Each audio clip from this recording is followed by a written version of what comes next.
sekarang saya ingin mempersilahkan Mas Agung untuk memberi sedikit, ya banyak ya nggak apa-apa, tentang mungkin ada konsep yang salah pandangan kita kepada nenek moyang kita. Kita percaya bahwa misalnya begini, demokrasi itu yang benar, kerajaan itu yang salah, karena kerajaan kekuasaan mutlak pada satu orang itu berbahaya. Saya cari, gue belajar sekolah ngendi, karena ternyata ketika saya mempelajari struktur kerajaan, di sana ada yang namanya parentah agung. Tidak bisa seorang raja memutuskan sebuah keputusan sendiri, dia harus konsorsium. Jadi parentah agung itu sebelum mengeluarkan policy si raja ini, dia harus berkonsultasi dengan, ada rajanya, ada pangerannya, ada permaisurinya, ada ibunya, ada neneknya. 4 generasi terlibat dalam sebuah keputusan. Jadi kesinambungan terjaga. Itu bukan kekuasaan mutlak dari satu raja. Itu sudah advance, bahkan tidak hanya banyak pendapat, tapi banyak pendapat dari banyak generasi. Batal lagi itu saya. Oh, ternyata demokrasi yang sekarang juga tidak lebih canggih dari dulu, karena dulu sudah ada. Mungkin tadi sedikit cerita tentang Majapahit. Saya baru tahu kalau pengacara itu sudah ada di zaman Majapahit. Jenenge apa lali aku, tapi pengacara di zaman Majapahit itu sudah ada. Menteri pelacuran ki menteri judi, perjudian, menteri rawa. Cara berpikir seperti apa ya menghasilkan pemerintahan seperti itu? Ini kan luar biasa. Nah, Mas Agung, tolong beri kita sesuatu yang membuat kita tertarik lagi, dan mungkin ada konsep-konsep yang harus kita gali lagi dari nenek moyang kita, Mas Agung. Monggo silakan. Ya, terima kasih Mas Abrang. Kita kadang-kadang menerima mentah begitu aja apa yang ada di pelajaran sekolah, bahkan sampai ke perguruan tinggi. Jadi mungkin banyak hal yang harus dipertanyakan ulang, terutama di pelajaran-pelajaran yang berhubungan dengan sejarah dan sains dan sebagainya. Mungkin pertanyaan pertama bisa kita melihat dari arah Trowulan. Kalau kita bandingkan dengan Jakarta, Jakarta ini kan merupakan suatu pusat ibu kota. Sebagai pusat ibu kota, apa iya masyarakatnya homogen? Homogen artinya hanya ada satu bahasa, hanya ada satu suku dan sebagainya. Kita lihat di Trowulan, memenuhi persyaratan itu apa enggak sih? Apa betul Trowulan pernah menjadi pusat ibu kota? Coba kita telusuri ulang, karena ini menjadi masalah besar. Kalau misalkan ini nanti ternyata dia itu betul ibu kota atau tidak, berarti kan ada konsekuensinya bahwa ini sejarah bener apa enggak.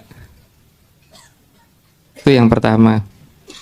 Terus yang kedua, kalau memang kekuasaan Majapahit dulu dikatakan sampai hampir sebesar Nusantara, hampir sebesar Indonesia saat ini, apa iya butuh kota untuk pusat administrasi hanya sebesar itu gitu?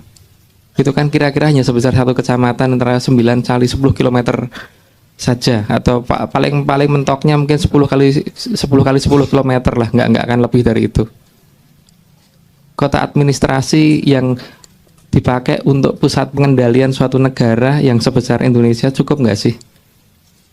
Menggunakan ibu kota yang hanya sebesar itu dengan bangunan yang sangat sedikit jumlahnya, tidak ada sistem bongkar muat barang, tidak ada pergudangan, jejak kantornya juga tidak kelihatan dan sebagainya. Bahkan rumah penduduknya di mana nggak tahu, apa yang ngeleng atau di mana, atau bersembunyi di bawah tanah atau di atas pohon, kita nggak ngerti. Tapi ini kan aneh, suatu kota kok cuman ada bangunan tapi tidak ada tempat untuk masyarakatnya. Yang ketiga, kalau kita melihat ke arah Mataram, kita melihat ada daerah yang dinamakan Kota Gede di Jogja. Apa betul sekarang Kota Gede itu pernah menjadi pusat kerajaan Mataram di zaman Panembahan Senopati? Maka langkah pertama yang menjadi pertanyaan saya adalah, itu ada beteng di kota gede, betengnya itu dikatakan rubuh sebagian dan sebagian masih lurus. Jadi pertanyaannya adalah, ini benar betengnya cuma dibangun sebatas itu aja, atau memang rubuh, atau memang ini hanya beteng pura-pura? Kalau misalkan beteng itu betul-betul dibangun penuh, maka seharusnya kan masih ada pondasi, atau mungkin kalau pondasinya hilang, tentu saja tanahnya berlubang, atau kalau tanahnya mungkin ditimbun lagi, berarti tanahnya beda dengan sebelah kiri dan kanan dari beteng yang runtuh tadi.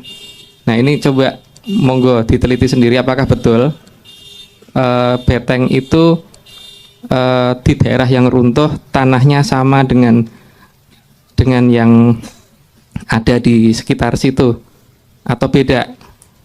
Ya, kalau ini konsekuensinya berulang lagi bahwa kalau tanahnya sama, ya berarti betengnya cuma dibangun segitu, artinya itu kota gedean. Tapi kalau misalkan tanahnya memang beda, berarti memang pernah ditutup dari tanah yang lain, berarti memang mungkin betengnya lebih lurus lagi ke arah yang daerah yang rubuh. Itu dari sisi bangunan. Terus kalau dari sisi bahasa seperti tadi, kalau sebagai pusat kerajaan, apa iya bahasanya homogen, hanya bahasa Yogyakarta aja gitu, bahasa Jawa aja?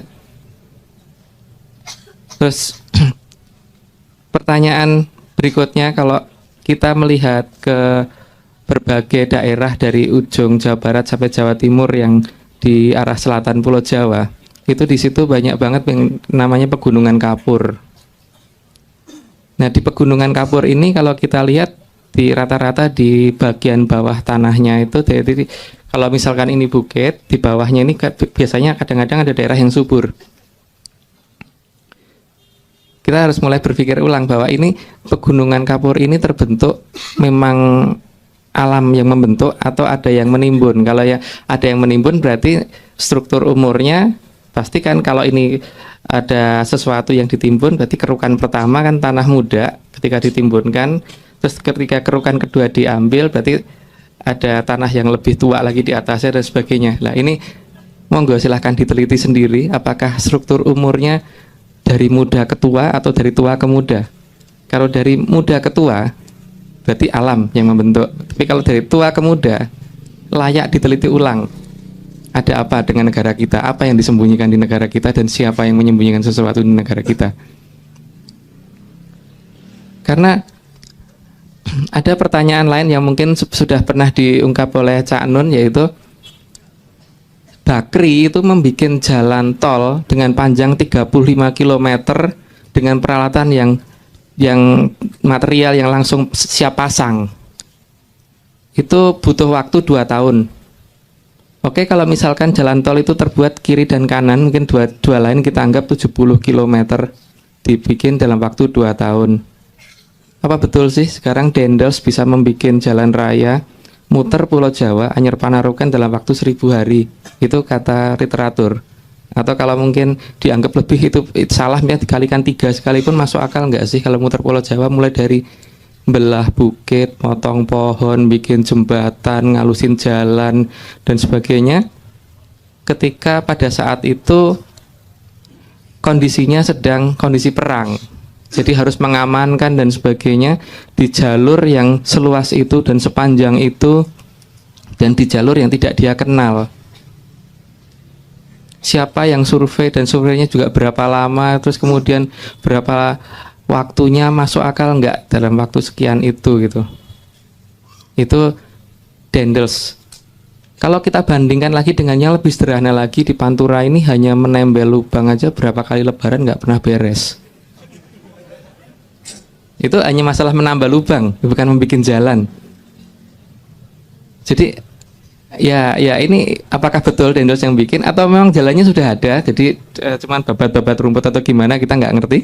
Monggo disilahkan dipikir ulang, tapi jelas ini ada sesuatu yang pantas kita pikir lagi. Terus kalau kita berpikir lagi tentang masalah pabrik gula, kalau memang pabrik gula itu dibikin untuk kepentingan Belanda, tentu saja pabrik gula seharusnya akan makin banyak mendekati pusat kekuasaan Belanda yang ada di Batavia. Sekarang mana? Di dalam kota Jakarta, apakah ada bekas pabrik gula? Atau di Bekasi, mungkin sampai ke Bogor? Kalau dipikir untuk masalah tanah, waktu itu kan polusi juga belum banyak, sehingga struktur tanah di sini dengan di daerah-daerah lain, di daerah Jawa Tengah, Jawa Timur, seharusnya kan juga yang namanya tebu masih bisa hidup. Kalau pabrik gula kita lihat ternyata di daerah Cirebon, di Jawa Barat itu kalau nggak salah cuma ada satu di Cirebon, kemudian Jawa Tengah, Jawa Timur banyak yang setengah mati itu. Yang jadi perkara adalah kalau kita melihat masyarakat Sunda itu rata-rata senang minuman tawar, sedangkan masyarakat Jawa Tengah dan Jawa Timur senang minuman manis. Jadi sebenarnya kepentingan pabrik gula ini untuk kepentingan Belanda atau untuk kepentingan bangsa kita sendiri, yang berarti itu dibikin Belanda atau dibikin bangsa kita sendiri. Jadi atau hanya dicap seolah-olah dibikin Belanda, atau memang benar-benar Belanda yang membikin.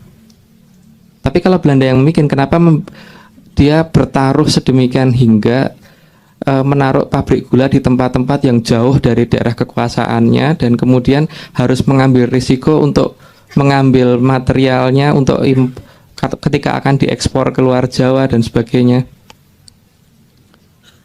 Dan ada yang aneh juga, ada kalau nggak salah itu di daerah pabrik Rejagong itu ada satu gelondong mesin yang tidak bisa di knockdown, itu beratnya sekitar 100 ton.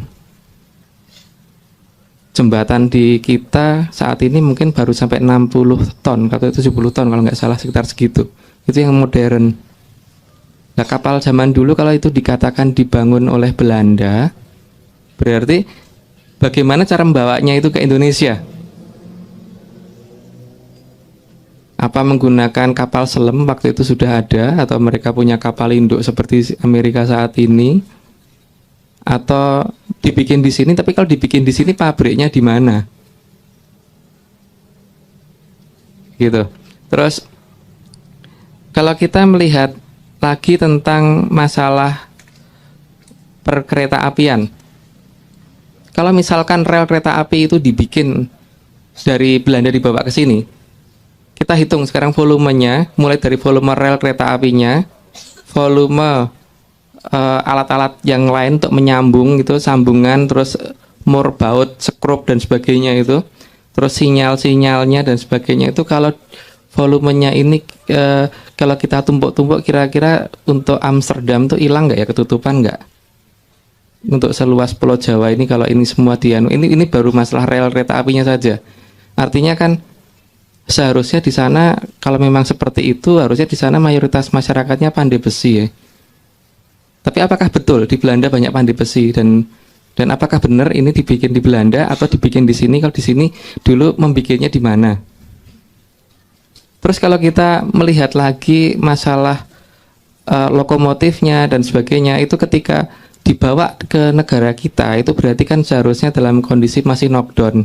Atau kayak aneh kalau misalkan sudah jadi lokomotif atau sudah jadi gerbong dan sebagainya dibawa ke negara kita, kemudian di sini tinggal jalan, itu cukup aneh, karena mengingat jumlah muatan yang bisa diangkut di kapal kalau dalam kondisi yang sudah utuh itu kan tentu mengurangi jumlah volume yang bisa dibawa ke sini, jumlah piece yang bisa dibawa ke sininya. Nah, sekarang kalau misalkan mendaratnya di Sunda Kelapa atau mendaratnya di daerah sekitar Tanjung Priok atau di sekitar Jakarta ini yang dikatakan Batavia, kenapa merakitnya kok adanya di Madiun? Apa iya dalam kondisi perang bawa barang seberat itu digeret-geret sampai Madiun, baru dirakit, baru dipakai jalan-jalan puteri Pulau Jawa gitu? Jadi sebenarnya ini buatan siapa? Apakah benar dibikin oleh Belanda atau dibikin oleh nenek moyang kita? Itu kita sudah harus waktunya mulai berpikir ulang bahwa kita sebenarnya menerima informasi yang benar, atau memang selama ini banyak hal yang diputarbalikkan dan kita dipaksa untuk menerima begitu saja. Terus kalau kita melihat negara lain seperti Australia, Meksiko, yang dijajah negara Australia itu dijajah Inggris. Mungkin dibandingkan dengan Indonesia, kalau dikatakan dijajah Belanda, lebih lamaan kita jajah Belanda. Tapi di Australia itu sekarang bahasa nasional sudah berubah menjadi bahasa Inggris. Orang bule di sana banyak. Begitu juga di Meksiko. Bahasa Spanyol itu menjadi bahasa nasional di sana. Mayoritas orangnya juga orang bule. Lah di sini ini nyari orang bule kok sangat susah. Yang pertama itu, jadi kalau di desa-desa dan di daerah-daerah itu susah mencari orang yang agak putihan dikit gitu, yang hidungnya mancung dan sebagainya, agak susah. Jadi kan untuk nyari orang-orang tertentu saja yang bisa ada keturunan seperti itu, seperti di daerah Bandung beberapa orang dan di Jakarta dan sebagainya saja. Tapi ini menunjukkan sebenarnya Belanda datang ke sini dulu sebenarnya ngapain? Sebenarnya bener jajah atau enggak sebenarnya, atau hanya jadi pembantu terus pura-pura jajah, atau apa ya, ada sejarah yang dibalik atau gimana? Karena dari sisi bahasa orang Indonesia kesulitan ngomong bahasa Belanda. Bahkan mungkin seperti saya sendiri nggak ngerti, orang-orang Belanda ngomong nangkep pun enggak. Sedangkan seperti Australia bisa dilihat sendiri sekarang, orang di sana fasih banget ngomong bahasa Inggris. Di Spanyol di Meksiko bahasa Spanyol tuh fasih banget. Jadi ada banyak hal yang kita mulai harus cermati ulang. Itu dari tataran-tataran yang sifatnya yang masih berhubungan dengan histori. Begitu juga dengan masalah sains dan sebagainya, mungkin sudah saatnya kita mulai mikir ulang sebenarnya sains yang kita terima saat ini betul apa tidak gitu. Mungkin satu contoh saja, pertanyaan yang mungkin bisa kita pertanyakan ulang, itu adalah hasil penelitian Profesor Raleigh yang mengatakan 40% sekitar itu spektrum sinar matahari itu warnanya biru, sehingga pada saat kena atmosfer ini atmosfer kita jadi kelihatan berwarna biru. Tapi mengapa kalau sekitar 40% sinar itu berwarna biru, matahari kelihatan dari bumi berwarna kuning? Ini yang salah penelitiannya, atau mata kita yang keliru, atau memang komposisinya aneh sehingga warna-warna itu jadi tidak match dengan perbandingan yang seharusnya. Itu salah satu saja. Ya, dari sekian pertanyaan ini mungkin di antara saudara-saudara di sini ada yang bisa membantu saya nantinya untuk supaya segera bisa terjawab sebenarnya apa yang salah atau bagaimana yang benar gitu. Begitu Mas Abrang. Cek. Tepuk tangan dulu buat Mas Agung. Dengan penelitiannya yang seperti itu, tadi sudah nangkep nuansanya belum? Tadi kan di situ bernuansa bahwa jangan-jangan negara kita, bangsa kita dulu juga nggak kalah loh secara teknologi. Cuman masalahnya kalah klaim. Mungkin nanti jangan-jangan 60 tahun kemudian tahunya tempe yang bikin Jepang. Kayak gitu, cara berpikir yang ditawarkan seperti itu dengan bukti-bukti yang ditemukan. Nah, sekarang sebenarnya saya pengen mencari tanggapan teman-teman terhadap apa yang dilemparkan oleh Mas Agung ini. Pendapat Anda gimana? Apakah Anda punya sebenarnya sudah punya kesimpulan yang hampir sama, atau justru mempertanyakan apa yang ditanyakan oleh Mas Agung? Monggo saya persilahkan 3 orang. Monggo Mas.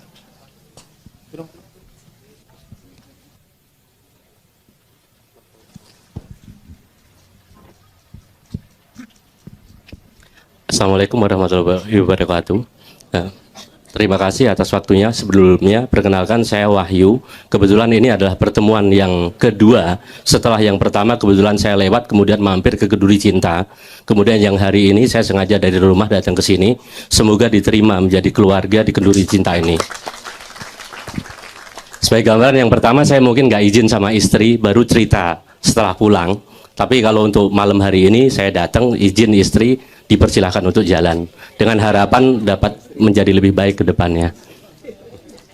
Terima kasih. Sebenarnya tadi mau nanya, kebetulan pada acara kedua tadi juga kebetulan nyambung ke acara selanjutnya. Sebelum acara ini sendiri, sebelum saya datang ke Keduri Cinta, beberapa kali saya mengikuti apa-apa yang disampaikan oleh Cak Nun melalui YouTube dan lain-lain. Mungkin yang pertama adalah Cak Nun sempat menyampaikan entah itu guyonan, entah itu atau bahasa apa, atau mungkin sekedar apa, mulai dari, mohon maaf sebelumnya ya kalau mungkin yang nggak berkenan, mulai dari Rasulullah Nabi Muhammad SAW itu bahwa adalah keturunan Jawa dari ras Arya. Dan setelah saya coba akhirnya nyari-nyari istilah-istilah tentang itu, mungkin banyak dibahas di forum-forum yang ada di internet. Mulai dari keturunan istilah Hajar Aswad, kemudian istilah dari Raja Fir'aun, kemudian jadi penggali emas, kemudian akhirnya lahir dari terah ibu, itu adalah Nabi Muhammad SAW. Kemudian saya coba cari-cari dan cari lagi, ada lagi cerita-cerita yang tentang benua Atlantik, yang katanya di sana nggak ketemu-ketemu. Atlantik itu di mana? Jangan-jangan Atlantik ini ada di Indonesia, ada di Nusantara nih. Bahkan kemudian mungkin yang akan kita tunggu-tunggu, bahkan mungkin untuk para ahli yang memiliki kemampuan, atau bahkan mungkin rekan-rekan Keduri Cinta akan melakukan kegiatan misalnya di Gunung Padang yang masih diteliti hingga saat ini, yang katanya telah memiliki peradaban di atas atau mungkin jauh lebih tua daripada Mesir kan itu. Selanjutnya ada lagi istilah-istilah Nusantara yang akhirnya dibelok-belokkan. Mulai dari Nusantara, ada lagi beberapa kelompok-kelompok yang menyebut Nusantara. Mereka nggak mau nyebut Nusantara, maunya Nuswantara. Kenapa sih? Nusantara itu Nusa Pulau dan Antara. Antara itu menyatukan pulau-pulau. Dari bahasa lamanya Nusantara, Nusa atau Nuswa itu sendiri. Istilahnya dari bahasa Sanskerta, itu adalah tempat tinggal. Tempat tinggal itu bisa di pulau, bisa juga di laut, bisa di udara. Nah itu bahasa dari beberapa kelompok yang coba saya baca-baca dan baca itu tadi. Karena kenapa? Setelah pertemuan yang pertama waktu itu kalau nggak salah yang Opera Sabung ya. Opera Sabung katanya coba cari informasi-informasi. Ditambah saya tergelitik dengan pertanyaan soal Muhammad itu tadi. Akhirnya coba saya cari-cari, ketemu ada lagi yang sampai cerita. Tadi disinggung lagi soal Jogja, Gede. Mulai dari ngadep ke Laut Selatan, mulai dari cerita soal Nyi Loro Kidul dan lain-lain. Jangan-jangan, seandainya memang oke lah, kita memang oke pada masa saat itu adalah bangsa yang benar-benar jaya. Bahkan mungkin ada cerita lagi, kenapa Nabi Muhammad diturunkan di Mekah? Mungkin wahyunya itu turun di Mekah itu. Mungkin karena Indonesia udah jadi Nusantara pada masa itu. Kita bukan dari zaman kebodohan. Sehingga ngapain diturunkan di Indonesia? Indonesia udah jaya. Indonesia Nusantara udah jauh di atasnya Arab daripada bangsa Arab sendiri. Dan selanjutnya budaya-budaya, ilmu-ilmu dan lain-lain itulah yang akan mempengaruhi, kemudian merusak Indonesia sendiri. Dan mungkin ada tadi yang cerita-cerita disembunyikan. Dan itu ada memang akhirnya pemikiran-pemikiran ke sana. Bahkan Islam Jawa dengan Islam Nusantara itu sendiri, kenapa kita harus ke Arab-Araban? Kenapa kita harus tetap ke Jawa? Kebetulan saya kesini bawa sarung tadi. Wah coba saya pakai sarung, kebetulan dari rumah biasanya pakai celana. Cuma nama istri, coba saya pakai sarung sekalian. Nah dari situ kira-kira akhirnya pertanyaan saya, kita mesti ngapain kalau memang kita emang jaya pada waktu itu? Apakah kita belajar dengan apa kita? Ya oke, semua kembali pada diri kita masing-masing. Apakah kita harus ke maskulin kita kurangin, tapi untuk feminim kita tingkatkan dengan bagaimana? Mungkin Cak Nun bisa kasih gambaran sekaligus langkah-langkah lebih ini. Atau untuk seimbang itu seperti apa? Tadi katanya kan kita dulu udah feminim, kemudian Arab mungkin terlalu maskulin. Nabi Muhammad dilahirkan ke sana. Nah, sedangkan kita yang di Indonesia atau di Nusantara, kita udah maskulin. Karena kita maskulin, dijejelin lah itu sama kita udah feminim, dijejelin sama maskulin gitu loh. Nah untuk saat ini, kondisi saat ini sampai ke dengan 2017 dan selanjutnya kita mesti ngapain? Mohon masukannya, terima kasih. Cuman Cak ya. Sebelum pertanyaan kedua, saya mumpung masih hangat, saya ingin bukan ngeralat tapi memproporsikannya. Kayaknya saya nuansanya itu bukan saya mengklaim bahwa Rasulullah itu turunan Jawa. Saya cuman bilang mbok kita ini jangan terlalu yakin kepada sesuatu yang ada beberapa hal yang masih boleh diragukan. Jadi saya cuma bilang jangan kaget loh kalau ternyata Rasulullah itu tidak asli Arab. Kan cuma begitu kan. Satu ya. Cuman jangan kaget gitu loh.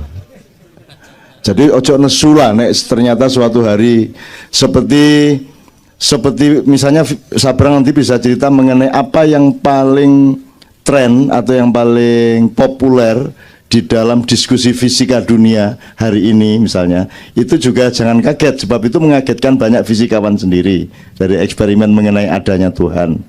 Jadi saya cuman melatih kita bersama.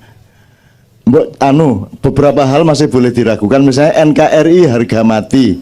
Wong ya ndak pernah harga mati gitu loh, dirubah terus gitu loh.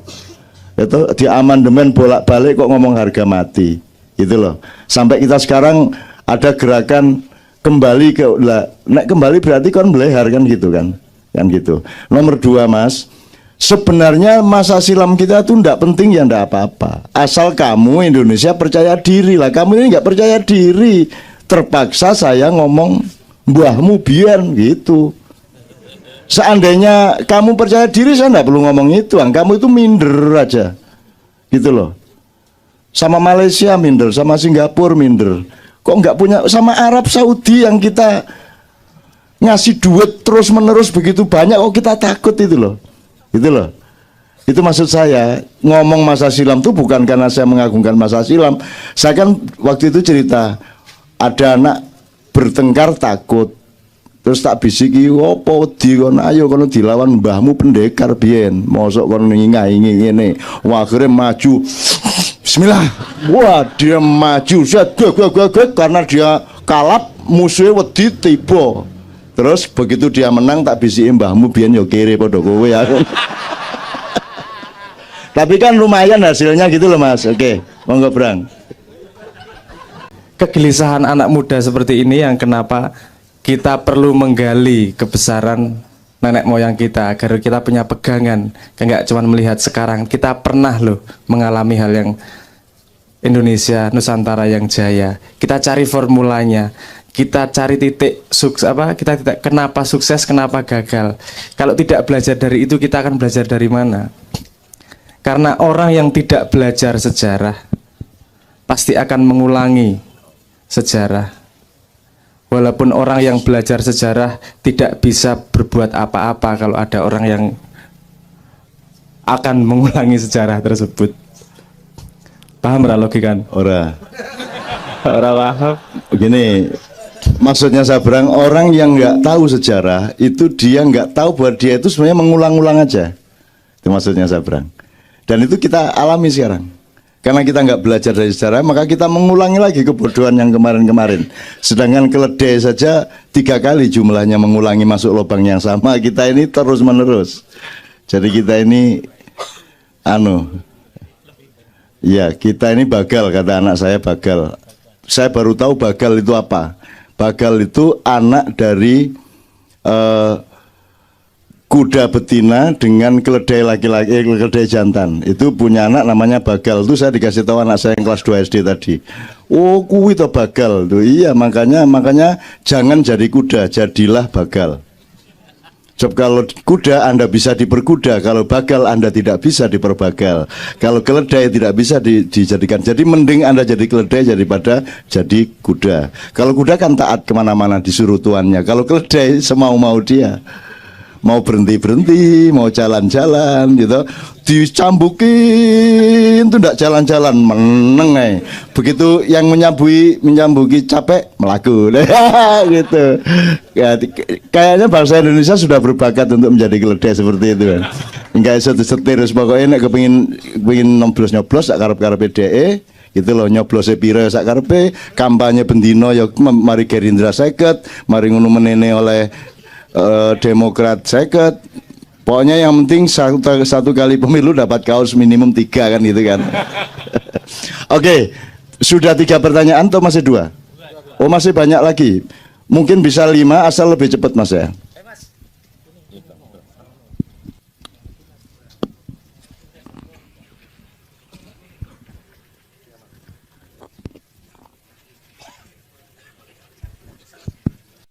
Assalamualaikum warahmatullahi wabarakatuh.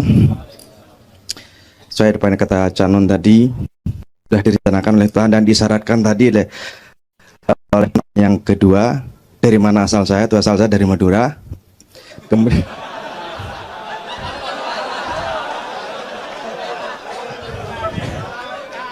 asli Madura. Kalau yang tahu Madura daerah Sumeneb. Sedikit mengklarifikasi sedikit apa yang diinikan oleh siapa? Penyair barusan, bahwasanya kalau orang Madura itu mengulang-ulang katanya apa? Allahu Akbar, gimana nggak ngerti. Padahal realitanya di Madura tidak ada. Sedikit Canon ya. Di realitanya orang Madura sini tidak ada. Yang mengulang-ulang seperti itu hanya di film-film aja. Seperti Kadir yang ternyata bukan orang Madura. Cuma di gitu-gitu biasa biar rame. Tapi dengan adanya Kadir, Bu Maria, alhamdulillah orang Madura jadi terkenal gitu. Selain tukang sate. Oke, kemudian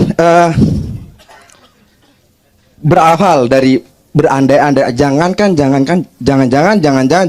Nah, saya berpikir tadi, jangan tema menembus Nusantara ini hanya akal-akalan panitia biar rame. Ini jangan, tapi nggak usah dibahas.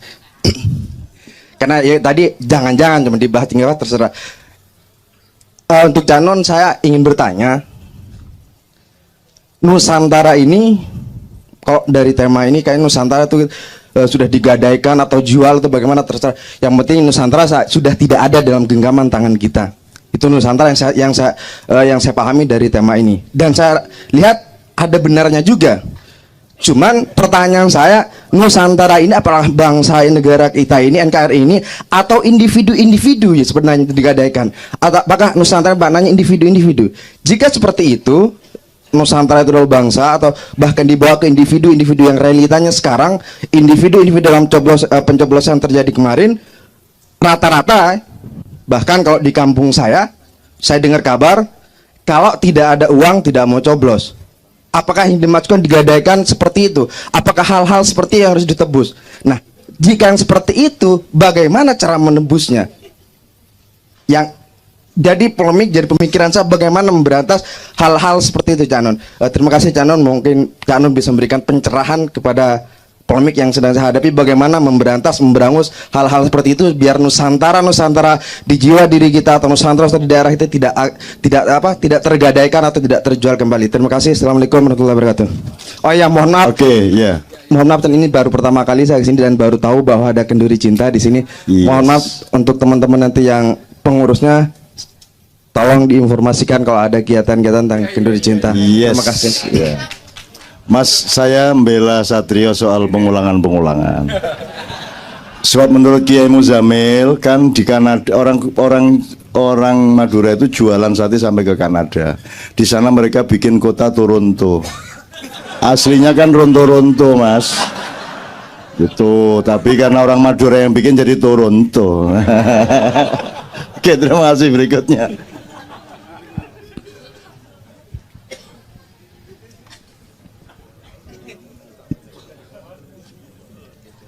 Assalamualaikum warahmatullahi wabarakatuh. Ya, saya Imam dari Depok. Untuk Noe, tadi Cadun sempat berbicara tentang perkembangan dunia sains di akhir-akhir tahun ini. Saya ingin tanya, karena saya bukan orang sains, saya basicnya saya seorang sosial. Bagaimana apa perubahan atau bagaimana kondisi dunia saat ini ketika ditemukannya partikel Tuhan? Karena saya nggak ngerti itu maksudnya partikel Tuhan itu bagaimana, bahasa awamnya untuk saya bisa nggak dijelasin Mas Noe tentang partikel Tuhan? Karena Cak Nun pernah bilang bahwa 3 ilmu yang mendekatkan diri kamu untuk biologi, kedua kimia, ketiga fisika. Kalau nggak salah, Canon urutannya gitu deh, biologi, kimia, terus fisika. Nah, ini kan ada partikel Tuhan. Terus apa sumbangsihnya terhadap dunia saat ini gitu loh? Karena saya orang awam, saya nggak ngerti banget tentang partikel Tuhan gitu. Dan kemudian dia dapat Nobel gitu, sampai dapat Nobel gitu. Kemudian untuk Cak Nun juga nih Cak, kebetulan saya seorang guru bahasa Cak, tapi basicnya bukan bahasa tapi ilmu sosial. Takdir Tuhan yang mengizinkan saya kemudian menjadi guru bahasa. Untuk bahasa, tadi dibahas bahwa Inggris menjajah Australia penduduknya menggunakan bahasa Inggris. Kemudian Portugis menjajah Meksiko menggunakan bahasa Portugis gitu. Sementara kita nih negara yang pernah dijajah oleh Portugis, Belanda, dan Jepang gitu loh. Dan Cak Nun pernah bilang dan pernah bercerita bahwa anggota KI Kanjeng itu kalau nyanyi bahasa Arab itu logatnya itu cangkoknya itu sangat Arab gitu loh. Meskipun nggak tahu artinya. Saya lupa nama personel KI Kanjengnya. Terus kenapa kita kemudian apa ada sesuatu yang disembunyikan sehingga bahasa-bahasa tersebut pada akhirnya diserap dan disesuaikan dengan lidah orang Indonesia.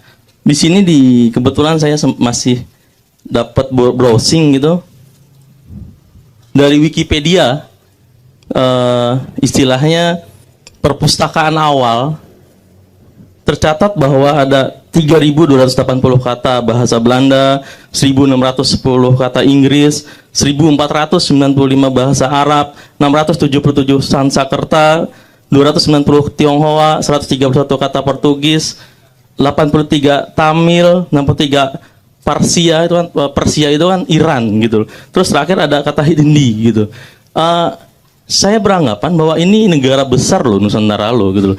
Bukan mereka datang kemari untuk menjajah, tapi ada kerinduan. Saya berpikir bahwa sebetulnya sebelumnya bisa jadi orang kita sudah menjelajah atau melakukan ekspansi ke berbagai negara tersebut.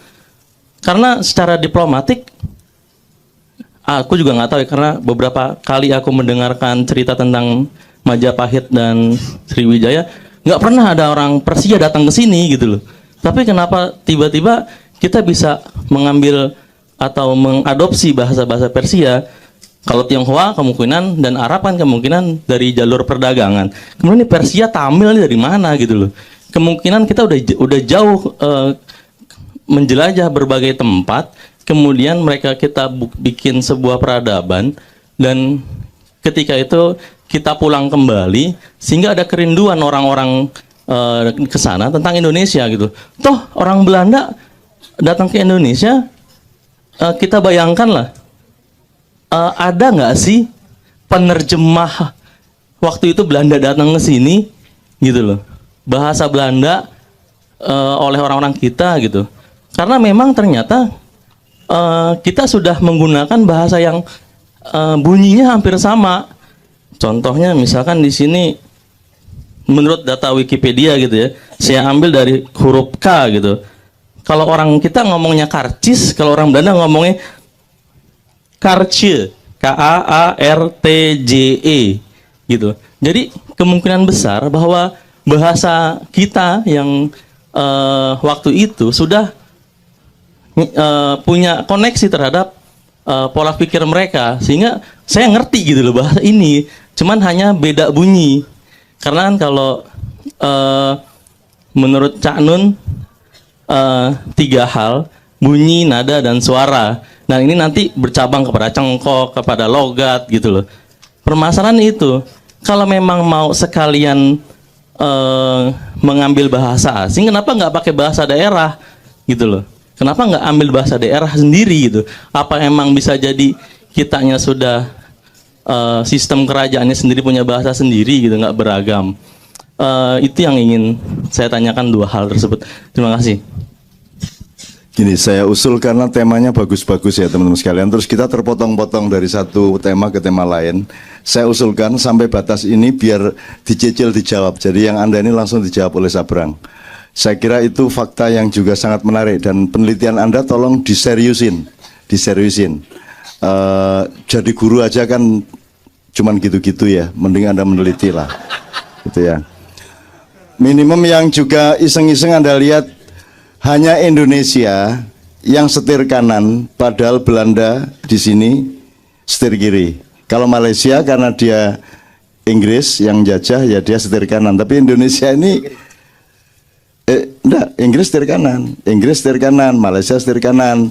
Indonesia ini setir kiri seharusnya karena kita dijajah Belanda. Tapi kapan lo mulai setir kanan tuh kapan itu loh? Itu kan U19 banget itu.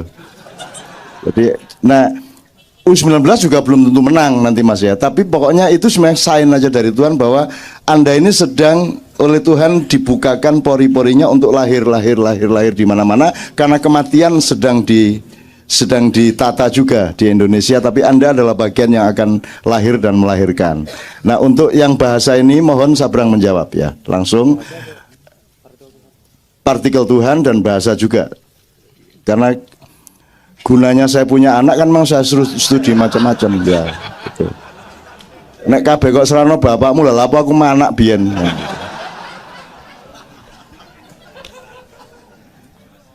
Aku ya ora njaluk lho. Partikel Tuhan itu, aduh, ini yang biasa disebut Higgs boson ya. Yang Higgs boson terus disebut partikel Tuhan. Partikel Tuhan itu kalimat yang diciptakan, yang ditemukan oleh media sebenarnya. Media menciptakan partikel Tuhan itu main rame loh. Main wah partikel Tuhan ini. Menjelaskan konsepnya, maksud aku menjelaskan partikel-partikel. Gampangnya gini aja. Gampangnya partikel Tuhan itu yang kalau dasarnya kan ada, kita tahu paling kecil ada elektron, proton, neutron dan segala macam. Kita mau lebih kecil lagi mau ada quark, ada up, down, charm, strange dan segala macam itu. Tapi yang tidak kita tahu gimana itu bisa menjadi punya massa dalam realitas ini. Nah, ada menteorikan harus ada nih yang gini, gampangnya gini. Kalau apa namanya, Anda pakai kayu di air, kamu giniin, set, kan ada interaksi dia tongkat dengan air. Itu kecepatannya seberapa menghasilkan gelombang yang berbeda, dan itu dia butuh interaksi itu untuk membuat gelombang. Nah, itu dia kalau partikel Tuhan ini. Higgs boson ini diteorikan gitu. Jadi kenapa quark dan segala macam itu bisa menjadi massa? Dia butuh konektor yang bernama Higgs boson ini. Nah, itu rasa mikir partikel Tuhan. Karena itu istilah yang ditemukan yang media itu. Tapi esensinya itu. Jadi gimana realitas kan massa ini isinya. Gimana bisa itu energi bisa menjadi massa? Dia butuh Higgs boson, gampangnya gitu ya. Kenapa? Gampang logikanya. Nah, ini berhubungan dengan apa yang rame di fisika yang tadi saya omongkan. Ini enggak 1 bulan 2 bulan, ini udah beberapa tahun. Pada sebuah kesimpulan, saya cerita sedikit tentang percobaannya. Ini percobaan kuantum. Ini percobaan tentang cahaya. Jadi cahaya kan bersifat dua. Dia bersifat gelombang atau bersifat partikel. Paham ya? Seperti gelombang atau seperti pasir, partikel. Dan pasti sifat dia akan berbeda ketika dia bersifat gelombang atau bersifat partikel. Ini Mas ya? Oke. Jadi ada percobaan begini. Ada tembok, katakanlah layar yang ada 2 lubang di situ. Lubang garis. Ketika cahaya ditembakkan ke situ, cahaya akan masuk ke lubang kanan dan lubang kiri. Yang di belakangnya nanti ada tembok lagi yang memperlihatkan bentuk lubang itu. Bentuk cahayanya yang jadi di belakang seperti apa. Anda membayangkan kalau dia partikel, akan pasti bentuknya akan yang di belakang lubang itu akan terang, dan semakin ke samping akan gelap. Di belakang cahaya terang, di belakang lubang terang, semakin ke samping semakin gelap. Itu sifat partikel. Kalau dia sifatnya gelombang, itu akan berbeda. Karena ketika dia melewati satu lubang dan lubang lain akan terjadi pendarahan partikel gelombang lagi. Sifat 2 gelombang yang bertemu adalah saling menguatkan atau saling menghilangkan. Jadi yang kelihatan di belakang ini garis-garis. Gelap terang, gelap terang, gelap terang, gelap terang gitu. Saling menguatkan, saling menghilangkan, saling menguatkan, menghilangkan. Kan gitu.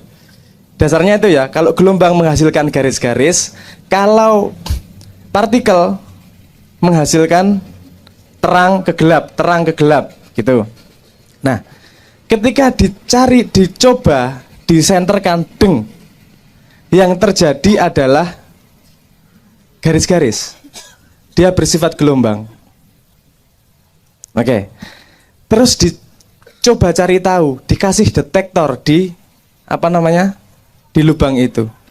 Jadi ketahuan cahaya lewat kanan atau lewat kiri. Ketika ada detektornya, dia berubah sifat langsung menjadi partikel. Cahaya yang sama. Jadi kesimpulannya begini. Kalau saya tanya, kalau gelombang, saya tanya gelombangnya di mana? Misalnya ada gelombang, saya tanya gelombangnya di mana? Kan susah. Kamu ngomong gelombangnya di situ karena gelombang itu berjalan lebar, dia nggak bisa ditentukan di mana. Jadi dia hanya bersifat potensial. Dia tidak nyata menjadi benda. Tapi ketika diukur, ketika kita tahu dia lewat kanan atau lewat kiri, dia menjadi partikel, dia menjadi benda kayak pasir, benda beneran. Jadi kesimpulannya adalah semua itu hanya potensial, semua tidak ada kecuali kesadaran melihat. Ketika kesadaran melihat, dia menjadi nyata. Jadi yang berperan paling besar adalah ada kesadaran yang melihat sebuah potensi itu sehingga dia menjadi benda yang nyata. Kan ruwet gue mas untuk ngomong sains gue. Paham nggak? Tak paham. Paham ya? Ya oke. Belakang paham kok saya ngarep masalah IQ tadi ya, mohon maaf. Oke ya. Jadi gitu ya. Jadi kan pertanyaannya begini, kalau dunia ini ada pohon, ada partikel apa-apa, terus kesadaran mana yang melihat? Kesadaran mana nih yang ada nih? Ada pohon di sana, ada batu di tengah hutan, ada pohon, ada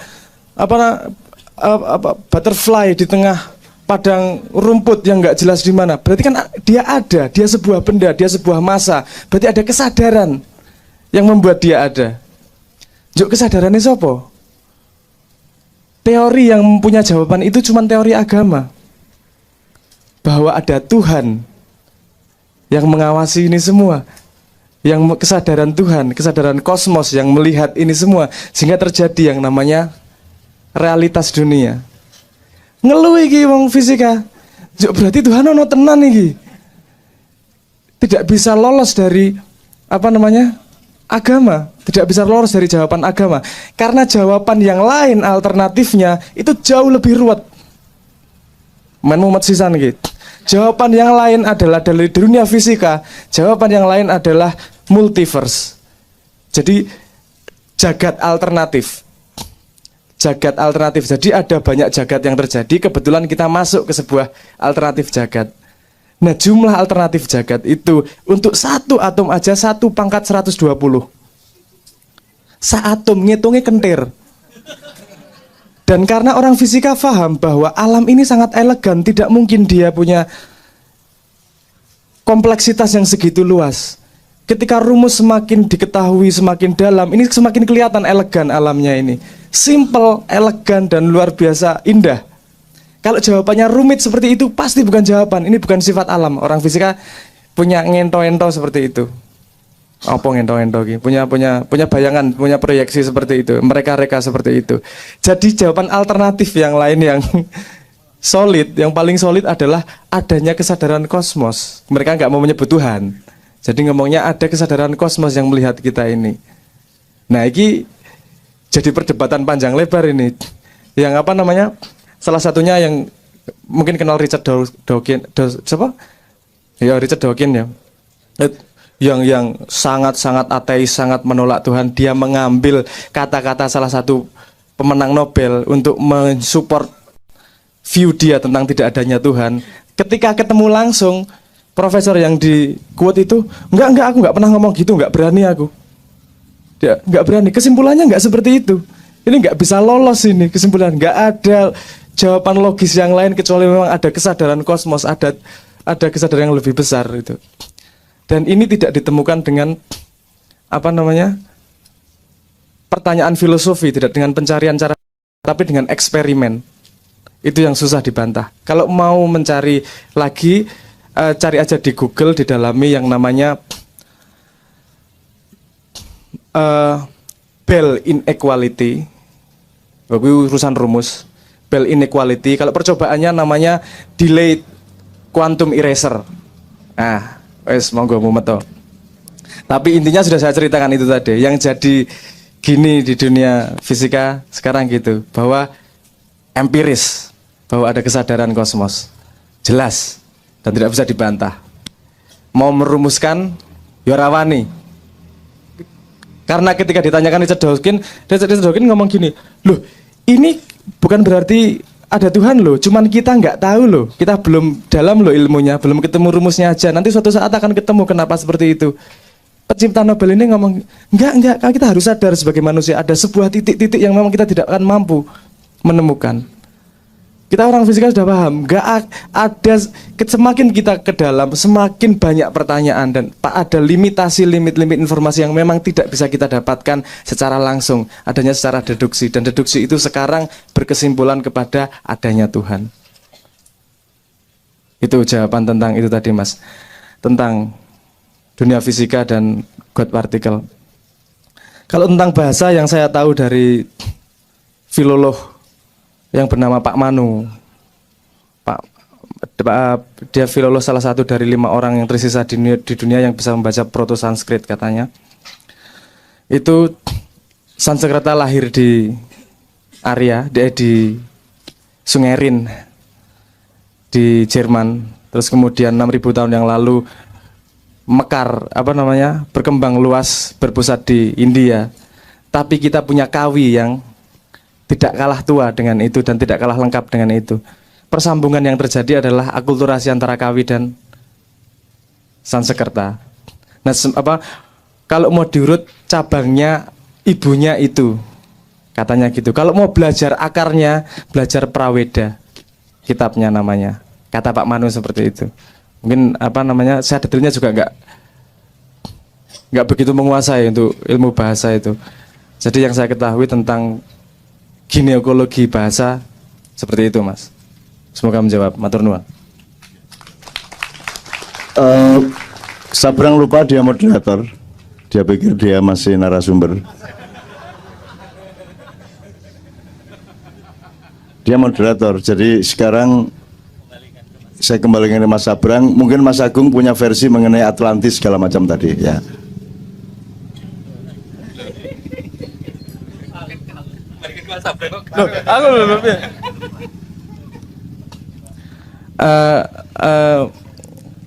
Saya pengen menanggapi tentang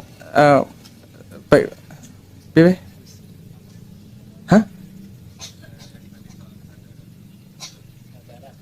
Oh, Mama respon, monggo. Enggak, nambahin aja. Iya, nambah ruwet sih sebenarnya. Jadi soal kesadaran partikel Tuhan itu menurut saya itu rumusnya kun fayakun tadi. Jadi padang bulan kunnya itu kapan? Kenduri cinta kunnya itu 13 tahun yang lalu. Sekarang itu fayakun. Fayakun itu present. Jadi dia fi'il mudhari. Sesuatu yang berproses. Dia bukan madi, bukan amar, bukan next. Dia berproses. Nah, proses itu menjadi ma'iyah ketika ada kesadaran partikel itu ada. Jadi kalau misalnya kita analogikan dengan orang lahir, kunnya Tuhan menjadi anak manusia itu kapan? Apakah Tuhan bilang jadi maka jadi anak? Nah, itu ada proses ketika 9 bulan itu berproses dan ada kesadaran jadi manusia ketika setelah proses. Saya pikir ini jawaban rada ngawur sih. Kayak gitu ya. Jadi ketika Tuhan berkata-kata, ini adalah kesadaran kata-kata itu menjadi membentuk materi. Saya katakan bahwa Al-Quran itu bukan kalam, bukan makhluk. Quran adalah dirinya sendiri ketika bentuknya masih kata-kata. Kesadaran Al-Quran itu terwujud ketika manusia berproses, kemudian dia menjadi Al-Quran. Seperti itu. Terima kasih. Hatur nuwun. Saya tadi ingin meneruskan tadi tentang bahwa ini bukan ras yang saya pedulikan, makruh kita tadi. Mubah. Ini sebenarnya tentang pembelajaran. Maksud saya begini, saya pernah membaca ketika saya diajak umroh. Cita-cita saya kalau pulang kudu sangu buku akeh. Di sana saya membeli buku yang berjudul Sealed Nectar. Itu nektar yang terjaga. Itu ceritanya Arab Saudi membuat kontes siapa yang bisa bikin cerita biografi tentang Nabi yang paling bagus, paling lengkap, nanti akan dicetakkan. Itu pemenangnya. Ada di situ salah satu cerita yang bikin saya mikir, bikin saya tergelitik. Di situ ceritanya ada suatu saat ketika Kanjeng Nabi sakit dan tidak bisa mengimami. Tapi beliau ingin mengimami, tapi badannya sudah nggak kuat. Beliau memerintahkan kepada Aisyah, istilahnya, carikan air dari 7 sumur.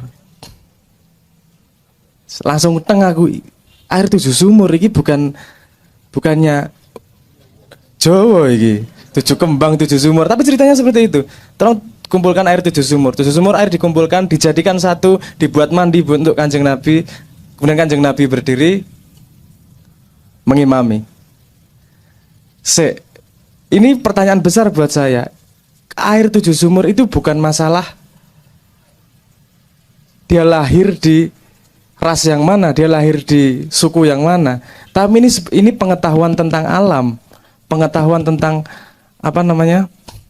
fungsi-fungsi dan elemen-elemen alam. Bahwa itu ternyata sangat membumi di Jawa. Ada apa dengan Jawa? Kan pertanyaannya gitu kemudian berikutnya. Nah kemudian itu berangkatlah dari situ pencarian saya tentang koneksi Jawa yang feminin dengan Arab yang sangat maskulin. Nah mungkin saya menanggapi tentang bahwa ini intinya sebenarnya juga ilmu, cuman mungkin berangkatnya dari spektrum warna yang berbeda yang bisa langsung kita lihat dan kita alami. Nah untuk pertanyaan tentang Atlantis ini, itu Atlantis pertama disebutkan oleh Plato ya kalau nggak salah. Ceritanya dari Plato tentang Atlantis, bahwa dia ada ada dua menara, di antara dua menara ada dan segala macam lah. Dan ada teorinya Santos sekarang yang mengatakan bahwa itu di Indonesia. Ketika saya melacak ke Pak Manu yang punya sumber primer buku-buku tua, memang ada yang seperti deskripsi Atlantis, tapi namanya bukan Atlantis. Beliau sendiri waktu itu lupa dan lagi dicari bukunya di mana. Nah, mungkin Mas Agung bisa punya cerita versinya Mas Agung gimana nih tentang Atlantis dan Indonesia lawas ini seperti apa ini? Gini, sebelum Agung ngomong mengenai masa silam ya, sekarang kalau tadi kan dia nggoda dengan pertanyaan, sekarang saya persilakan Agung untuk wis nek keyakinanmu, pengalamanmu piye, omong terus terang. Tapi sebelum itu supaya soal partikel Tuhan tadi saya mohon izin, sekalian saya nambahin gini ya. Anda kenal di dalam tasawuf, di dalam kemesraan Tuhan sama manusia, dia mengatakan ana inda dhonni abdi bi. Aku ini berlaku berdasarkan sangkaan hambaku kepadaku. Kalau hambaku menyangka aku penuh cinta, maka aku mencintainya. Kalau hambaku menyangka aku ini pelit, maka aku tidak akan memberinya rizki. Dan seterusnya ya. Nah, kita mundur dikit. Sabrang tadi kan kesimpulannya gini loh. Orang fisika itu akhirnya menemukan bahwa seluruh realitas jagat ini hanya berdasarkan kesadaran. Maka ada the mother of consciousness, ada asal usul kesadaran itu. Jadi ada kesadaran maha besar, ada yang maha sadar, kira-kira itu Bang ya. Nah, kalau Anda belajar filsafat Yunani kuno, salah satu termnya adalah aku sadar maka aku ada. Itu ya. Kan itu Mas. Siapa itu? Oke, gampangannya gini, ayam itu tidak pernah ada. Bagi ayam, ayam itu nggak pernah ada. Bahkan tidak ada apapun yang ada bagi ayam karena ayam tidak pernah sadar. Jelas ya? Nah, itu sebenarnya itu resonansi. Artinya, yo ayamnya tetap ada, dia juga tetap bisa ketabrak cagak barang gitu ya. Dia tetap ada, tetapi ada kesadaran yang lebih inti, yang membuat sesuatu itu ada karena kesadaran itu. Nah, Tuhan dibilang kun tadi itu, dia sedang menyebarkan dirinya. Jadi jangan, ini kalau ngomong gini, jangan bilang-bilang siapa-siapa. Nggak usah berdebat di mana-mana. Tidak ada apa-apa selain Allah, benar enggak? Apa mungkin ada yang selain Allah? Ya, pakai logika. Iya, Pak Satrio. Apa mungkin ada yang selain Allah? Jadi kalau Anda ini seolah-olah ada, siapakah sesungguhnya Anda ini? Kan nggak ada selain Allah. Jangan marah lah ya. Digantung loh nanti Cak Nun. Kan nggak ada selain Allah, kan nggak mungkin ada. Anda ini rasanya ada karena ada kesadaran itu. Tapi kan nggak ada selain Allah. Yang lain palsu. Seakan-akan ada. Benar nggak? Jadi kalau Anda sekarang ini untuk sementara merasa ada dan yakin ada, siapakah sesungguhnya Anda? Ayo. Medeni lagi. Terus mulai nang kampung, lah kok percaya Allah aku. Kan gitu akhirnya. Nah, kun tadi itu adalah saat dimana Tuhan memulai cintanya. Terus dia ingin menyebar cintanya menjadi fayakun. Cintanya menjadi gelombang, menjadi partikel, meresonansi, pantul memantul. Kemudian dia memberi kesempatan kepada semua cipratannya tadi itu untuk juga berkehendak dengan kesadarannya. Maka dia mengatakan ana indadzonni abdibi. Gitu loh. Jadi sesungguhnya dah, kalau kemarin kamu itu ada karena saya sadar untuk mengadakan kamu, dan kamu seolah-olah ada benar, dan itu karena saya menyebarkan kesadaranku. Aku tidak sebarkan kesadaran itu kepada ayam, aku menyebarkan kesadaran itu kepada Adam dan anak turunnya. Kemudian Tuhan kasih giliran ke kita. Ayo kamu ikut berkehendak, kamu ikut sadar, terus aku tak ikut apa yang kamu kehendaki. Itu percintaan, Thomas. Itu kan percintaan. Jadi jangan menyangka bahwa kita punya otoritas. Kita itu dipinjami, dijadikan cipratan. Kemudian cipratan itu dihidupkan oleh Allah dengan kesadaran tadi, terus disuruh berkehendak. Terus Tuhan ikut. Itu kan seperti sutradara ikut main, ikut joget, niruin pemainnya yang joget-joget. Peristiwa apa itu? Kan nggak ada sutradara yang taat kepada pemain. Itu kan kesadaran sutradara yang masuk panggung untuk bercinta, untuk melakukan dialektika kasih sayang dengan hamba-hambanya. Bisa bayangin maksud saya? Agak tinggi ini. Agak nek ono arek Jombang di Emburi mesti ngene ngomong opo iku. Gile arek Jombang ngono, sing ngomong opo. Alas. Kailing utang akeh ngene ngomong opo. Tapi gitu, Mas. Nah, kalau Anda menikmati ini, Indonesia kecil. Kecil. Dunia kecil. Laba rugi kecil. Itu masalah proses saja. Semuanya menjadi mubah-mubah saja. Yang wajib adalah Anda berada pada kesadaran inti untuk bercinta dengan Allah. Maka fayakunnya akan semakin menggelombang. Nah, Anda tidak pernah menikmati fayakun. Itu yakun itu kata dia fi'il mudhari, kata si Ibrahim. Fi'il mudhari yakun.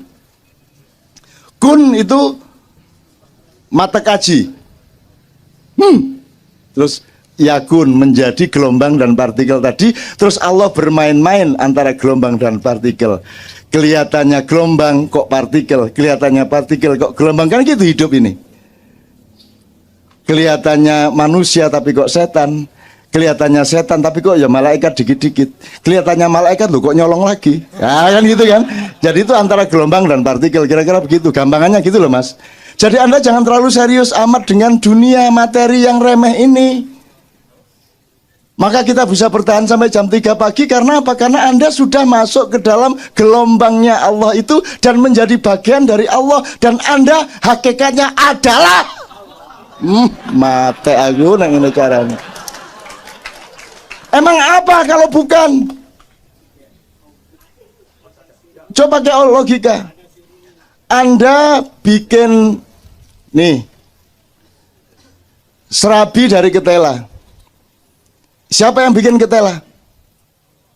Allah. Allah bikin ketela dari apa? Bahannya. Allah bikin tanah dari apa bahannya? Allah bikin langit, bumi, galaksi dari apa bahannya? Kalau bukan dari dirinya sendiri. Masa Gusti Allah nang pasar di kono kulaan, kula tak kulak damel jagat raya, enggak ono. Kan enggak ada. Jadi Allah tidak membuat tanah dari apapun kecuali dari cipratan dirinya sendiri. Maka rumus di dalam perjalanan spiritual adalah man arofa nafsahu faqad arofa robbahu. Oh saya ini sama. Orang Betawi juga gitu kadang-kadang ya. Pokoknya aneh kalau dagangan tidak laku sampai sore ini, besok nggak bisa bayar sekolah, aneh judi aja. Terus malaikat gugup, ini mau judi, ya sudah kabulkan kan gitu. Itu Mas ya. Kalau Anda kehilangan dialektika cinta ini dengan inti kesadaran, dengan asal usul, dengan sangkan paran. Sangkan itu Anda dari dia, parannya ke dia juga, jadi muter kan gini. Dari sini ke sini, dari sini untuk sampai ke sini kan harus lingkaran. Jadi Anda berpikirnya jangan kehilangan lingkaran, jangan berpikir lurus. Jelas ya Mas ya? Kalau Anda menikmati lingkaran itu, hidup itu indah, hutang itu indah, penderitaan itu indah. Saya baru makan tadi pagi. Sejak tanggal berapa saya tidak makan, dan itu indah sekali. Begitu saya mulai, wah ini lapar ini bisa mulai pilek ini. Terus saya tarik nafas. Ternyata rasa lapar lebih nikmat daripada makanan apapun. Saya agak turun 4 kilo ini gara-gara 4 hari saya tidak makan. Dan itu indahnya luar biasa. Begitu saya jadi materi lagi, terus waduh kok lapar ya. Itu kan kesadaran paling rendah. Terus begitu saya tarik nafas, terus kemudian saya akan ambil air, airnya akan saya kehendaki. Wahai ya Zam-Zam Allah, jadilah engkau sesuatu yang menyehatkan badanku, jadilah engkau sesuatu yang mengenyangkan perutku. Air tok, saya minum, tidak ada masalah, saya tidak sakit, tidak ada masalah. Dan itu makin tidak makan makin nikmat Mas. Jadi kan makanya mending miskin toh daripada kaya. Itulah miskin aja Anda. Lu kamu kok dari dulu enggak meningkat karirnya? Lu saya kan menikmati tidak makan. Itu pokoknya temukan kesombongan untuk menutupi kemiskinan Anda, kan begitu. Oke, tepuk tangan untuk Mas Agung ya. Ya, terima kasih.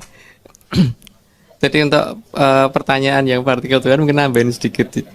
Jadi kalau misalkan kita tidak punya mata, kita tutup mata, kemudian ada orang lewat di dekat kita, maka yang terasa sama kita hanya anginnya saja.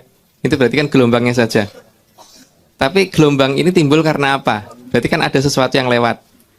Jadi kalau misalkan kita meneliti benda makin kecil, apakah itu mempunyai pattern yang akan stabil?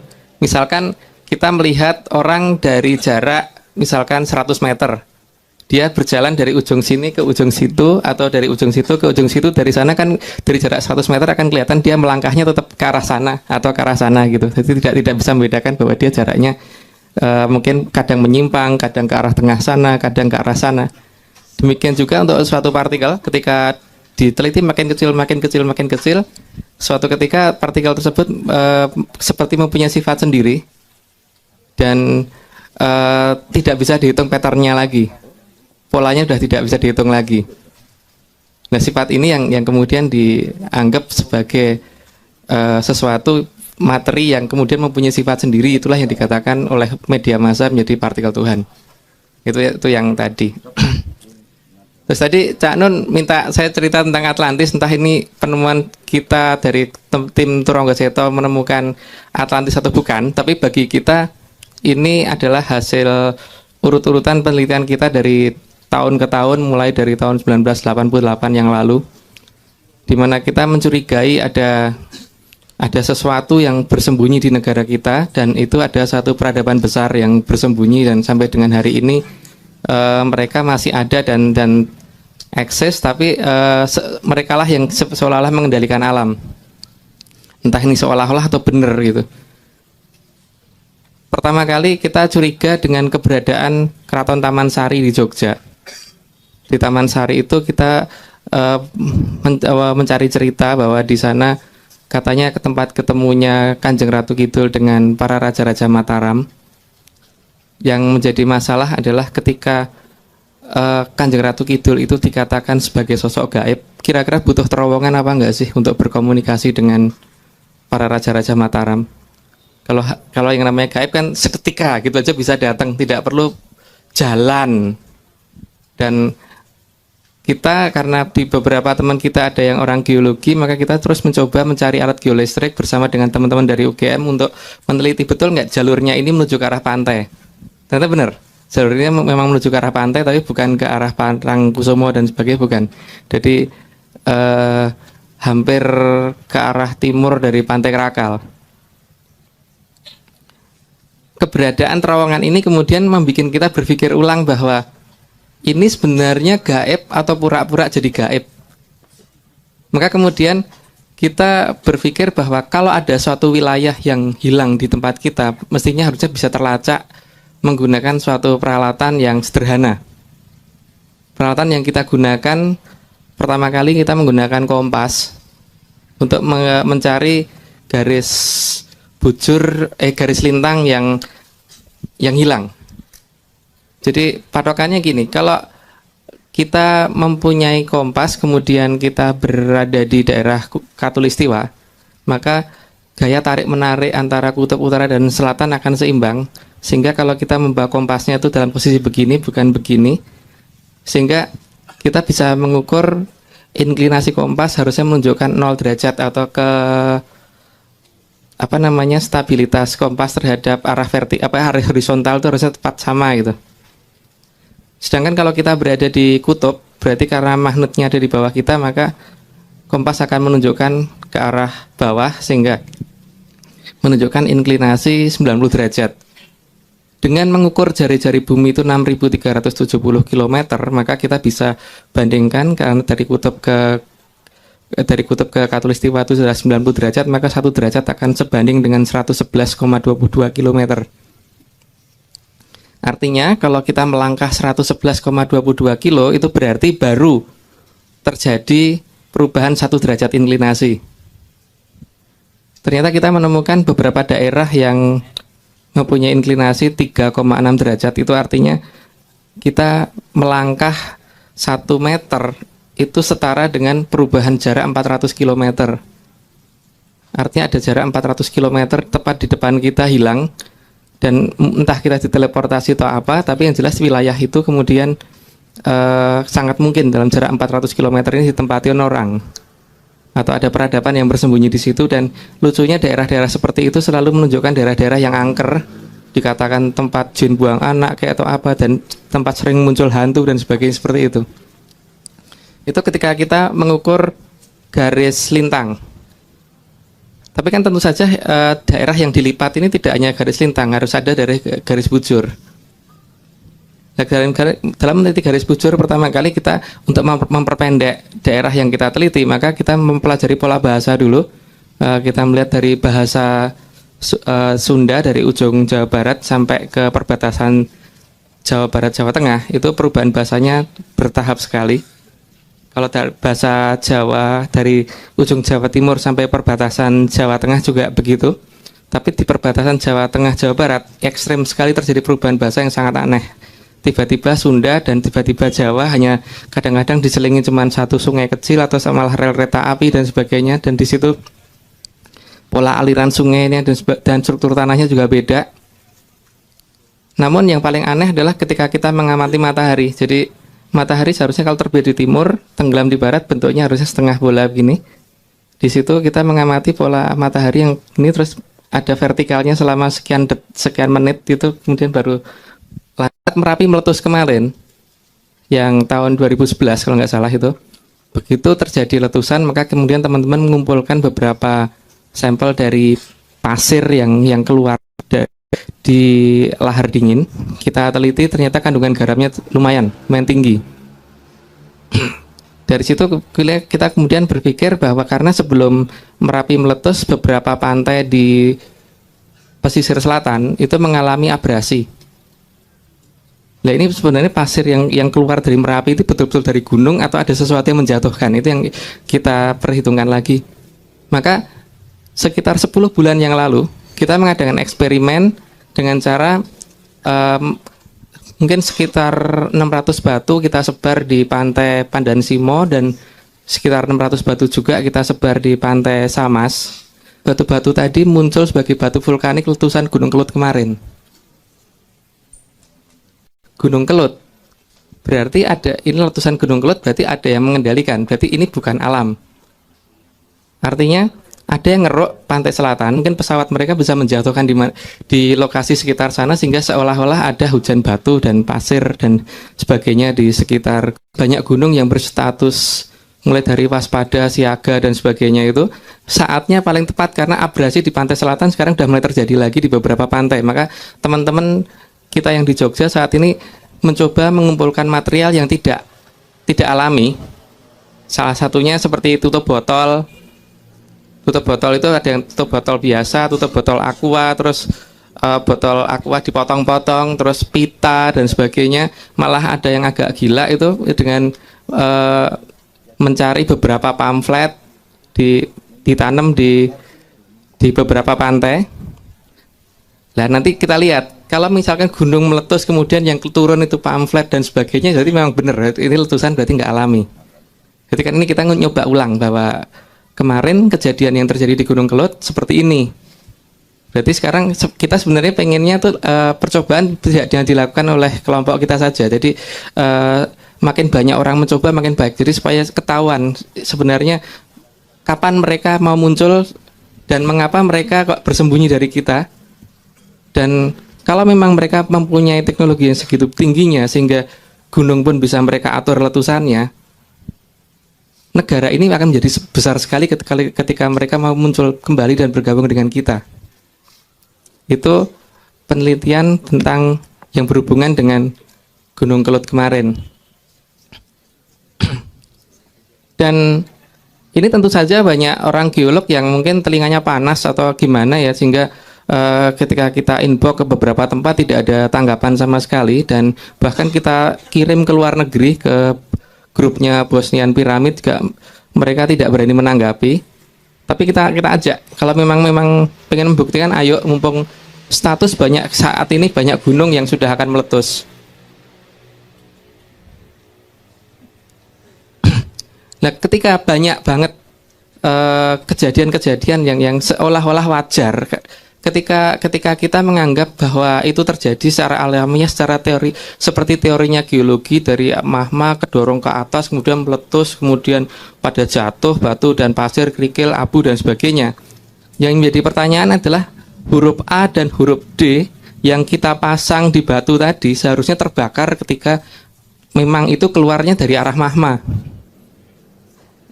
Karena ini hanya menggunakan cat kayu. Cat kayu ngerti sendiri berapa derajat kemampuannya, tidak sampai ribuan derajat. Sehingga kalau misalkan itu masih bisa keluar dalam bentuk tulisan yang utuh, walaupun batunya mungkin ada yang pecah, seharusnya kan ini menjadi aneh. Ini berarti nggak pernah masuk magma, nggak pernah masuk gunung. Tapi kok jatuh dari atas, dari mana asalnya gitu. Nah, makanya kita mencurigai seperti kemarin itu kan para pakar mengatakan bahwa kilatan-kilatan yang terjadi itu akibat gesekan udara dan sebagainya, tapi itu tetap bagi kita nggak wajar karena bersamaan dengan kilatan-kilatan tadi batu-batu itu pada berjatuhan di sekitar Desa Wates, Kediri. Belum kalau kita mulai mengadakan uji coba yang lain, kalau memang jarak yang kita hadapi tadi yang mempunyai inklinasi 3,6 derajat tadi adalah cuma betul-betul 1 meter, maka ketika kita membawa HT yang di Tolki itu kan minimal jaraknya 200 meter. Maka seharusnya kalau saya di sini dan ada satu teman di situ dalam jarak misalkan 3 meter, ketika saya break harusnya nyampe. Ini enggak. Begitu juga dari sana ngebreak, saya dengar suaranya tapi di HT enggak nyampe.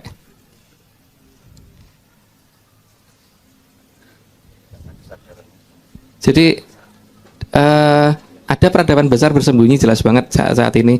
Maka ada beberapa daerah yang juga kayaknya seperti ada teleportasi yang saat ini kadang-kadang aktif, kadang-kadang non aktif. Itu kita temukan di Gunung Sewakul dan Gunung Kendali Sodot. Itu ada di dekat Gunung Ungaran. Itu jarak kedua gunung 12 km. Jadi beberapa pendaki gunung itu kalau hilang naik Gunung Kendali Sodot dan hilang itu pasti ditemukannya di Gunung Sewakul. Tim SAR sudah apal sampai kejadian seperti itu. Begitu juga kalau ada pendaki gunung yang naik Gunung Sewakul dan hilang di situ, pasti ditemukannya di Gunung Kendali Sodot. Kalau kita kan kemudian mencobanya kita dengan kaleng yang kita warnain, kita jejer, kita lihat hari ini masih ada, besok masih ada, besoknya lagi ketika ada yang hilang kita lihat yang paling warna apa, kemudian oh di sebelah sana, di gunung sebelahnya. Jadi kita bisa mencatat hari apa. Itu yang dilakukan oleh kelompok kita, sehingga kita meyakini ada peradaban besar yang saat ini tidak mau kita, nggak tahu kenapa, yang jelas mereka menghindar dari kita, tapi mereka ada. Dan mungkin hal yang agak kelihatan itu adalah ketika Indonesia merdeka waktu itu peredaran mata uang rupiah dalam waktu hampir 24 jam itu tiba-tiba beredar ke seluruh Indonesia, dan mata uangnya aneh karena kalau ditaruh di atas tangan bisa melengkung. Tapi tahun 1946 ke atas jenis kertasnya lain. Sedangkan KPU saja mempersiapkan kartu pemilu dan sebagainya itu butuh waktu berapa tahun, berapa lama, dan nggak beres. Itu sekian jam bisa beredar. Ini siapa yang bantu?